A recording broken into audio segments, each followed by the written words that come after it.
आजादी के 75 साल पूरे होने के बाद से ही भारत में अमृतकाल का आगाज हो चुका है और साल 2047 तक हम पूरी तरह से एक विकसित राष्ट्र बनने का संकल्प लेकर आगे भी बढ़ रहे हैं। ऐसे में क्लाइमेट चेंज को लेकर हमारे फैसलों पर पूरी दुनिया की नजर है, इसलिए आज बेहद जरूरी है कि हम पर्यावरण संरक्षण के महत्व को न सिर्फ समझें बल्कि इसे अपनी डेली लाइफ में भी शामिल करें, अडैप्ट करें। इसलिए आजादी के इस अमृतकाल में लाइफस्टाइल फॉर एनवायरनमेंट की जरूरत को समझते हुए मिनिस्ट्री ऑफ कल्चर के साथ मिलकर TV9 नेटवर्क लेकर आए हैं my India my life goals conclave. LIFE यानी लाइफस्टाइल फॉर एनवायरनमेंट। प्रधानमंत्री जी के ये शब्द हमारे लिए प्रेरणा स्रोत बने और इसी तर्ज पर आजादी के अमृत महोत्सव के अंतर्गत TV9 नेटवर्क ने मिनिस्ट्री ऑफ कल्चर के साथ वर्ल्ड एनवायरनमेंट डे से एक साझा अभियान की शुरुआत की, माई इंडिया माई लाइफ गोल्स। भारतीय संविधान के 11 फंडामेंटल ड्यूटीज में से एक पर्यावरण और प्रकृति की रक्षा करना हमारा मौलिक ही नहीं बल्कि संवैधानिक कर्तव्य भी है। इसलिए जरूरी है कि हम इसे अपना लाइफ गोल बनाएं और पर्यावरण के प्रति अपने कर्तव्यों का निर्वहन करें। 9 ग्रीन वॉरियर्स जिन्होंने अपना जीवन, अपनी महत्वाकांक्षाएं सब प्रकृति के नाम कर दी और 140 करोड़ भारतीयों के लिए प्रेरणा बने। आजादी के अमृत महोत्सव के अवसर पर इन ग्रीन वॉरियर्स की कर्तव्य निष्ठा ने देशवासियों को पर्यावरण संरक्षण का संदेश दिया। डिजिटल दुनिया में माई इंडिया माई लाइफ गोल्स को हमने एक ट्रेंड बनाया, जहां एक तरफ हम घर घर तक पहुंचे और पर्यावरण को बचाने के लिए रोजमर्रा की जिंदगी में बदलाव के सुझाव दिए। पर्यावरण को आपकी जरूरत है और कुछ काम करना चाहिए। तो दूसरी तरफ स्कूल और कॉलेज में युवाओं के साथ मिलकर वृक्षारोपण भी किए। हमारी खास मेहमान इस वक्त हमें ज्वाइन कर चुकी हैं। मैं चाहूंगी जोरदार तालियों के साथ आप स्वागत करिए मीनाक्षी लेखी मैम का, ministry of culture and external affairs से MOS। केंद्र में प्रधानमंत्री मोदी जी प्रधानमंत्री बने तो उन्होंने कुछ बातों पर, मतलब एक उनकी थीम दिमाग में थी, ऐसा मैं मानती हूँ, और वो थीम थी कि भारत की जो शक्ति है सबसे पहले तो भारतीय उसको पहचाने और उस शक्ति से प्रेरित होकर देश को रॉकेट इंजन की तरीके से आगे लेकर चले। अपनी शक्ति, अपनी ताकत, अपनी प्रेरणा, अपना भाईचारा, अपनी बेहतरी के लिए सब लोग एक होकर काम करें और एक भारत श्रेष्ठ भारत का निर्माण करें। और वही जो है आज आपको दृश्य हमारे मंत्रालय द्वारा रचित कार्यों में दिखाई देता है। बहुत सारे काम हैं, स्टैचू ऑफ यूनिटी की बात हो, स्टैचू ऑफ इक्वालिटी की बात हो, चाहे सुभाष चंद्र बोस जी के स्टैचू को कर्तव्य पथ पर लगाने की बात हो, ऐसे तमाम काम भारत सरकार ने किए। काशी विश्वनाथ कॉरिडोर तैयार करवाने की बात हो या महाकाल कॉरिडोर बनाने की बात हो, इन सब की वजह से आपको खुशी होगी जानकर कि अगर हम ये सब कर पाए तो करोड़ों लोग आज इन व्यवस्थाओं का लाभ उठा रहे हैं। किसी भी बड़े लक्ष्य को हासिल करने के लिए जरूरत होती है वॉरियर्स की, और लाइफस्टाइल फॉर एनवायरनमेंट के लाइफ गोल को हासिल करने के लिए देश को कुछ खास ग्रीन वॉरियर्स का साथ भी मिल रहा है। सस्टेनेबल लाइफ को लेकर इन्होंने जो लाइफ गोल सेट किए हैं वो आज पूरी दुनिया के लिए एक मिसाल बन चुके हैं। हमारे बीच देश के ऐसे ही कुछ खास ग्रीन वॉरियर्स भी मौजूद हैं। मंच पर हमें ज्वाइन करेंगे काना राम, लेकिन इन्हें हम क्यों ग्रीन वॉरियर कह रहे हैं देखिए। प्लास्टिक को लेके मैंने ये शुरुआत की कि सबसे पहले जैसे कि सिंगल यूज प्लास्टिक, आपके घर से निकलने वाला चिप्स, दूध का थैली, कैरी बैग या कप, किसी भी प्रकार का जो भी पाउच होता है, रेफर या पानी का बोतल या तेल का पाउच, उनको हमने डोर टू डोर कलेक्शन शुरू किया। प्लास्टिक लाइए, मैं हर मंथली कभी स्कीम चेंज करता हूँ जिसमें मैं कभी 1 किलो वेस्ट प्लास्टिक ला के दीजिए और आप आकर्षक इनाम पाइए। हर महीने मेरे पास 200 किलो से ज़्यादा प्लास्टिक आता है और इसका वॉल्यूम धीरे धीरे बढ़ता जा रहा है। लोग मुझे लाके दे रहे हैं और मैं मेरे हिसाब से क्लीन अप प्रोग्राम भी करता हूँ। लोग एनवायरनमेंट को समझते, बाहर नहीं फेंकते। कानाराम जी, मैं चाहूंगी आप प्लीज मंच पर आएं। सेकंड वॉरियर भी हमारे साथ हैं और मैं चाहूंगी कि प्लीज आप देखिए किस तरीके से गंगा से गंदगी को दूर रख रहे हैं। आप सभी श्रद्धालुओं से निवेदन है कि गंगा किनारे किसी भी प्रकार की कोई गंदगी न करें। लोगों को बताया कि गंगा तट पर ये जो पॉलिथीन है, ये कपड़े हैं, ये सामग्रियां हैं जो गंगा के लिए हानिकारक हैं, उनको ऐसा ना करें, ऐसा गंगा में विसर्जित ना करें। हमारा देश आज़ादी का अमृत महोत्सव मना रहा है। यह अमृत महोत्सव आज हमको सीख देता है कि हम संगठित होकर अपने पर्यावरण के लिए लड़ें, और जब हम मिलकर यह साथ करेंगे, हमारा पर्यावरण अच्छा होगा तो हमारा भारतवर्ष भी आरोग्य भारत की ओर बढ़ता जाएगा। राजेश जी प्लीज मंच पर आए।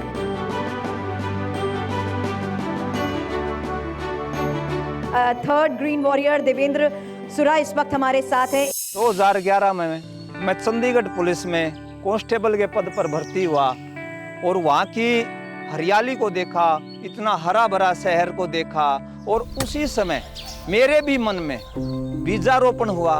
इस मातृभूमि के लिए, प्रकृति माँ के लिए कुछ करना चाहता हूँ। जब पौधारोपण की शुरुआत की, युवाओं को जोड़ा, उसके बाद हर वर्ष 20-25 हजार पेड़ हम गांव में लगाते हैं और गांव वासियों को जोड़ते हैं। देवेंद्र भी इस वक्त मैं चाहूंगी आप मंच पर आएं। इकबाल लोन ये एक और ग्रीन वॉरियर है। इन्होंने किस तरीके से कश्मीर की सुंदरता को बचाने का बीड़ा उठाया है, देखिए। सीज़न जैसे प्लांटेशन सीज़न हमारा होता है, उसमें हम चिनार ट्री 4 से 5 हज़ार ट्री या ज़्यादा, उससे ज़्यादा लगा देते हैं। हमने एलओसी से स्टार्ट किया था और तकरीबन करगिल तक भी प्लांटेशन किया है। एक बड़ा बेनिफिट जो है चिनार प्लांटेशन का कि चिनार की लाइफ बहुत है, 400 साल 300 साल है।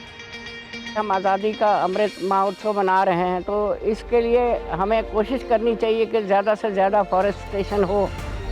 जल जंगल ज़मीन के बगैर जीवन असंभव है। इकबाल जी मैं चाहूंगी आप मंच पर आएं। Last but not the least, समुद्री जनजीवन को बचाने के लिए किस तरीके से बिची भाई ने अपना जीवन न्यौछावर किया है, वो हम दिखाना चाहेंगे। जब कछुआ अंडा दे के समुद्र को रिटर्न जाता है, उनके बाद उनका अंडे को कलेक्ट करके लेके आएंगे, उसका नेस्ट बनाएंगे, रखेंगे। 55 दिन बाद उससे बच्चा निकलेगा।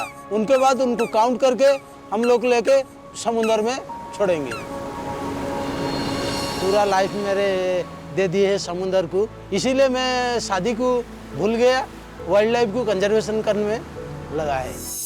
भाई मैं चाहूंगी आप मंच पर हमारे पास आएं। ग्लासगो में हुए COP26 कॉन्फ्रेंस के दौरान ही प्रधानमंत्री नरेंद्र मोदी ने साल 2070 तक नेट जीरो एमिशन हासिल करने का लक्ष्य निर्धारित किया था, और इसी कड़ी में इंडियन रेलवे ने 2030 तक नेट जीरो एमिशन का लक्ष्य भी रखा है। और इसी के साथ हमने सबसे पहले LED बल्ब्स को बढ़ावा देने का अभियान चलाया है। कई ऐसी जरूरी बातें हैं जिसको समझना हमारे लिए आज के वक्त में बहुत जरूरी है, और उसी के तहत अगले पैनल डिस्कशन की हम शुरुआत करने वाले हैं, जहां India setting the global green agenda में इस पैनल को मॉडरेट करने वाले हैं Kartikeya Sharma. My first question to you is, how are we setting the global agenda in G20 and by Prime Minister shepherding the global South?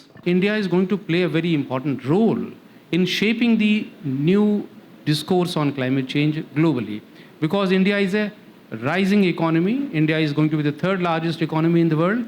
It is the third largest emitter today in terms of current emissions. It's a growing economy and it's the third largest emitter today. So it has a very huge role to play in that kind of transition that we are going to make from coal, from oil to renewable energy. And that's the vision which Prime Minister has laid out. So we have to play a very important role. Rituji, tell me one thing, when we talk about fashion, how can clothes, sustainability and greenness in context of manufacturing can be enmeshed? Is it possible? I think we have to be very careful, we have to be very vigilant about what we buy, from the fabric to the garment. And what we produce. And of course what we produce. And I do believe that we are blessed with a fabric like khadi. And khadi is a real symbol of sustainable fashion.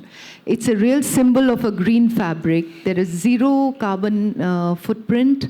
So there are many options in this world. We just have to be careful. में आगे बढ़ना होगा हमारे अगले session की ओर, जहां panel discussion होने वाला है India's young focus on #life goals पर। हिना, कई लोग बोलते हैं why should we care? I think it's a problem with each of us. अक्सर वी पास द बक। तो आप उन लोगों को क्या कहना चाहेंगे? सबसे पहले तो एक वाटर क्राइसिस के बारे में हम देख सकते हैं। ये हमारे पास एक एग्जांपल है कि हमारे पास पानी की कमी होती जा रही है, लेकिन इसमें कुछ तो नेचुरल एक्टिविटीज़ हैं और कुछ हमारी ह्यूमन बींग्स की एक्टिविटीज़ हैं। जो हमारा बिहेवियर है वो ऐसा बनता जा रहा है कि हम सेल्फिश हो गए हैं। हम देखते नहीं कि हमारी आने वाली जनरेशन के साथ क्या होने वाला है। और जैसे लोग नहीं जानते क्लाइमेट चेंज होता है तो क्या है, तो मैं उनको बताती हूँ, छोटे छोटे पॉइंट्स बताती हूँ क्लाइमेट चेंज क्या है और इससे हमें क्या क्या नुकसान हो सकते हैं। Thank you so much Hina. Thank you everyone. Thank you so much. अगले सेशन के बारे में आपको बता दूं, इस खास सेशन में डिस्कशन होने वाली है green line, the new bottom line for India incorporation में। और इस पैनल को मॉडरेट करने के लिए मैं मंच पर बुलाना चाहूंगी मेरे सहयोगी कार्तिक मल्होत्रा को। At an individual level, if it is so difficult for us to adopt to greener practices that make our lives and our planet more sustainable, is it fair to expect industry to turn all taps of conventional fuel off and go ahead and take a more sustainable approach, you know? Companies globally and in India, they've all taken targets to go carbon neutral by 2050, by 2060. So there is a pathway to it. And they have very realistic targets that they're taking in terms of reducing their emissions. And frankly, currently, the issue is not the choices available. There's a lot of technology that can help them. I think at the moment, the world is shifting. The consciousness is coming. Now, it can't happen over a single day or it can't happen over a decade. It will happen over a period of time. I think profit is important for an organization to run as a business, but simultaneously using a better technologies and environmentally cleaner technologies need to be used. Obviously, you require investment for that, and that will have to be found. Solar and wind in India, we have excellent policies. Government is very proactive. Number of plants are coming up. Pumped hydro is coming up. Green hydrogen is coming up. What we don't have an alternative to coal being the base load power. So unless there is an alternative which comes in battery storage, that whether we like it or we don't like it, we got to live with petrol for years to come. I will just try to tell you one simple thing. How many people are using tube lights in their houses? We have a show of hands, tube lights in houses. Not even 1%, because if somebody understands the LED consumption. So I used to, still I'm in the same business. So we used to make an inverter for, say, 500 watt, 1000 watt, 2000 watt. Now the power has come down. Even if you see the air conditioners, the new air conditioners take 50% of what earlier air conditioner used to take. So the sustainability is already happening. I can tell you 20 years down the line, nobody will be getting the wires from 500 kilometers to supply you the electricity. We'll be storing the electricity. Why you should need a battery? So the battery, I think that's a battery is a problem because the amount of energy used to make a battery is huge. प्रधानमंत्री नरेंद्र मोदी की पहल से ही आज हमारे देश का super food millet पूरी दुनिया में पहचान बना चुका है।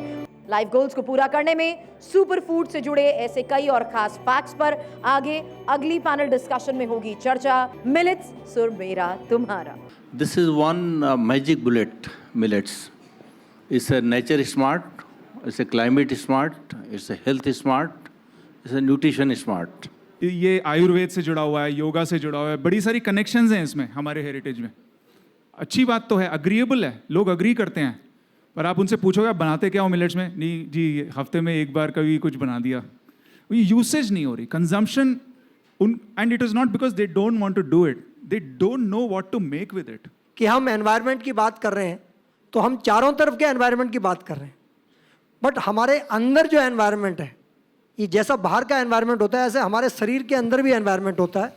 हमारी सेहत के लिए वो अंदर का जो एनवायरनमेंट है उसकी बैलेंसिंग बहुत ज़रूरी है, और मिलेट जो है उसकी बैलेंसिंग को बनाता है। मिलेट भी जो है वो हमारे अंदर के एनवायरनमेंट को ठीक करते हैं, इसलिए हमारे जो बुजुर्ग लोग थे वो लंबे समय तक बीमार नहीं होते थे। World takes shine to India's green energy success. इस पैनल को मॉडरेट करने के लिए मैं बुलाना चाहूंगी मेरे सहयोगी कृष्णा कुमार को। हम ये सब सोच रहे हैं कि इंडिया की वक्त आ गई है to be a manufacturing hub. Even as that ambitions, are with us and we are making progress in that. Now we're looking at other ambition. Can we be a green energy hub? When the whole energy scenario was getting dominated by oil and gas, we became more and more dependent on the external sources for getting the energy in.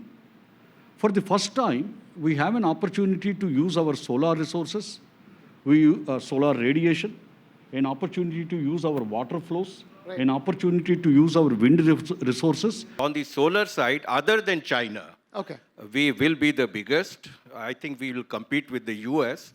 And I think we will and we can become the world's alternative supplier. The country has to come to a level where we can say that if this country has to be the hydrogen hub in future in 2030, then we have to create the right kind of institutions, right kind of excellence center, and the most important thing is the research center at the right places. Across corporate India, the questions of a carbon tax, is it needed now to get into that sustainability groove of things? Carbon tax, I don't think is the right way to go. It may not necessarily be, taxing everything may not necessarily be the right thing. What you also need is incentives, and what you also need is popularizing. If every company has taken a target for net zero, some will try to achieve it in 30, some 35, some 40. अब मैं आप सभी से request करती हूँ कि आप सभी खड़े होकर लाइफस्टाइल फॉर एनवायरनमेंट के लिए प्लेज लें।